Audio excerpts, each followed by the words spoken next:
Training की जानिब से हम आपको खुशामदीद कहते हैं। हम अपने इस सीडी में आपको वेब पेज डिजाइनिंग और होस्टिंग सिखाएंगे। इस ट्रेनिंग के दो हिस्से हैं, जिसमें पहला हिस्सा HTML कोडिंग पर, जबकि दूसरा माइक्रोसॉफ्ट फ्रंट पेज XP की मदद से। HTML कोडिंग को सीखने के लिए हमें दो सॉफ्टवेयर की जरूरत है, जिसमें एक नोटपैड और दूसरा इंटरनेट एक्सप्लोरर। हम नोटपैड को ओपन करते हैं और हम कोडिंग लिखेंगे। कोडिंग में सबसे पहला टैग जो है हमारा वो होता है HTML का। HTML का कोड जो है वो ओपन भी होता है और इसी तरह से इसको हम क्लोज भी करते हैं। कोई भी टैग जो है वो लेस देन और ग्रेटर देन के साइन के दरमियान में कमांड होती है वो टैग कहलाता है। इसी तरह से इसको हम HTML की तरह से क्लोज करेंगे। HTML का मकसद है hypertext markup language. HTML coding के तीन हिस्से होते हैं, जिसमें पहला हिस्सा तो ये HTML का हो गया कि ये ओपन हुआ और ये क्लोज हो गया। इसका मकसद है कि अब यहाँ पे जो भी लैंग्वेज कोडिंग डाली जाएगी उस कोडिंग को कोई भी वेब ब्राउजर, इंटरनेट ब्राउजर जो होते हैं उसको समझते हैं और इसके दरमियान में आने वाली कोडिंग को जो है उसको कंपाइल करके व्यूअर को जो है व्यू कराते हैं। दूसरा हिस्सा इसके अंदर हेड का होता है। हेड ओपन होता है और हेड इसी तरह से क्लोज भी होता है स्लैश। जबकि तीसरा हिस्सा इसमें बॉडी का होता है और बॉडी भी क्लोज होती है। ये HTML के तीन हिस्से होते हैं और ये एसेंशियल कोड है।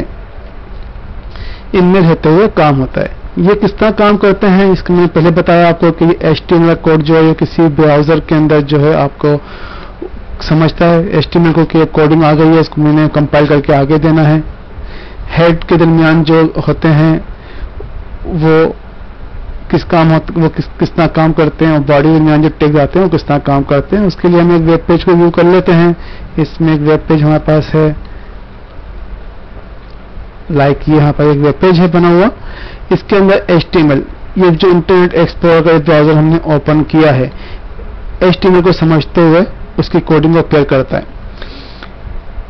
ऊपर ये ओपन हो रहा है title bar training links Microsoft internet explorer. इसका ताल्लुक हेड से होता है। हेड के दरमियान में जो लिखा हुआ होता है वो यहाँ पे आता है। अगर मैं यहाँ पे एक बेसिक जो टैग है इसका वो डालूं जो कि टाइटल कहलाता है, ओपन किया और मैं यहाँ पे लिखूं माय फर्स्ट वेब पेज और फिर इसको मैं क्लोज भी करूं टाइटल को।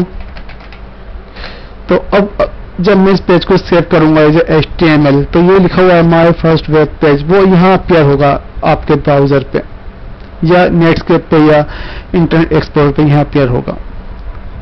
जबकि बॉडी में अगर कोई पैराग्राफ टाइप करूं या ग्राफिक इंसर्ट करूं तो यहाँ अपीयर होगी आपके जो ये आपका ब्राउजर का व्यू एरिया होता है। सपोज करें यहाँ पे मैं एक पैराग्राफ टाइप करता हूं जिसको पैराग्राफ टैग का जो है P है। पैराग्राफ हमने ओपन किया और लिखा हमने this is my first web page और इसी तरह से पैराग्राफ को क्लोज भी कर दिया। तो ये बॉडी है। ये चीज जो हम इसको सब सेव करेंगे एज HTML अपने इस कोडिंग को, तो वो इस एरिया में लिखी आएगी। आपने नोटपैड पे आपने ये कोडिंग कर ली और कोडिंग करने के बाद इसको जो है आप सेव करेंगे फाइल और सेव करने के लिए आपको जरूरी है कि यहाँ पे आप टेक्स्ट के बजाय ऑल फाइल करें और यहाँ पे आप इसको फर्स्ट HTML.htm जो भी आप नाम रखना चाहें, लेकिन उसके बाद डॉट एक्सटेंशन जो HTML जरूर डालें डॉट करके, ताकि आपका ये पेज है वो एज HTML सेव हो कोडिंग में।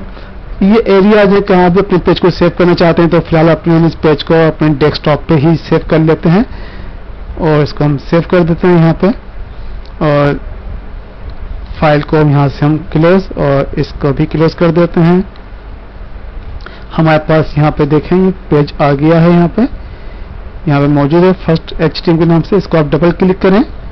जैसे आप डबल क्लिक करेंगे देखें आपके पास ये पेज अपीयर हो गया है।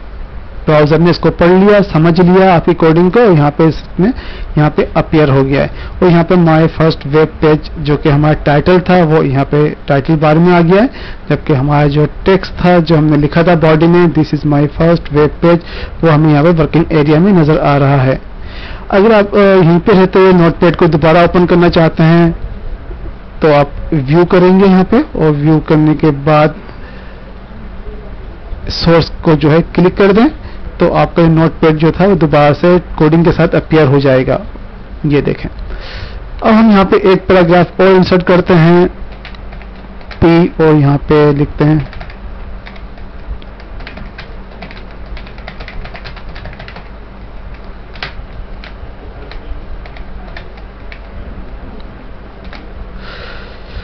हमने चूंकि चेंजेस किए हैं यहाँ पे अपने नोटपैड में फाइल के अंदर, तो हमें दोबारा से इस फाइल को सेव करना होगा यकीनन। इसको हम क्लिक कर दें, सेव कर दें, फाइल को यहाँ पे हम क्लोज कर दें और यहाँ पे अपने ब्राउजर को रिफ्रेश कर दें।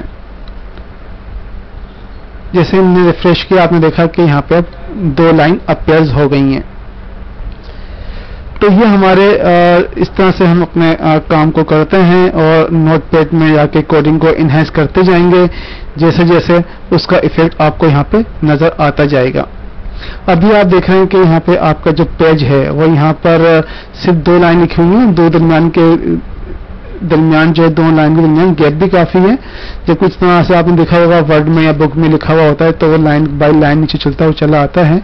उसके लिए हम यहाँ पे जब टाइप करेंगे यहाँ पे एक और पैराग्राफ हम ओपन कर लेते हैं यहाँ पे और उस पर हम टाइपिंग शुरू कर देंगे P और दिस। यहाँ तक आपने इसको लिख लिया और लिखने के बाद इसको आप क्लोज करेंगे स्लैश और P की मदद से। लेकिन अभी देख रहे हैं कि आपकी नोटपैड पे जो है ये काफी ज्यादा वो आ रहा है, आपको कर्सर ले आके देखना पड़ रहा है। तो इसके लिए जो है आपको एक कमांड होती है यहाँ पे, उसको हम देखते हैं। आप एडिट पे जाएंगे और एडिट पे जाके आप जो यहाँ पे है वर्ड रैप, इसको आप क्लिक कर देंगे तो आप देखें कि आपका जो भी डॉक्यूमेंटेशन है आपको क्लोज द विंडो नजर आना शुरू हो जाएगी। ये आपने पैराग्राफ यहाँ पे टाइप कर लिया, यहाँ पे मैं नया पैराग्राफ इन किया था, ये आप देख रहे हैं। और इस पे कहीं भी इंटर नहीं किया गया था इस पैराग्राफ में लाइन के बाद। इसको हम सेव कर लेते हैं, फाइल सेव, और इसके बाद हम इसको क्लोज कर देते हैं। यहाँ पे हम अपने इस फाइल को दोबारा से ओपन करते हैं। ये देखें आपके पास लाइन आ गई है। जो हमारे 3 पैराग्राफ थे यहाँ पे मौजूद है यहाँ पे, लेकिन जो मैं दूसरा तो तीसरा पैराग्राफ लिखा था उसमें देखें लाइन के नीचे लाइन आई, जिसमें से आप MS वर्ड वगैरह में टाइपिंग करते हैं उस तरह से। इस तरह से हमारी पहली एक्सरसाइज जो थी एसेंशियल्स कोडिंग की वो मुकम्मल होती है। हम अपनी नेक्स्ट एक्सरसाइज में अपने इन कोडिंग को इन्हेंस करेंगे।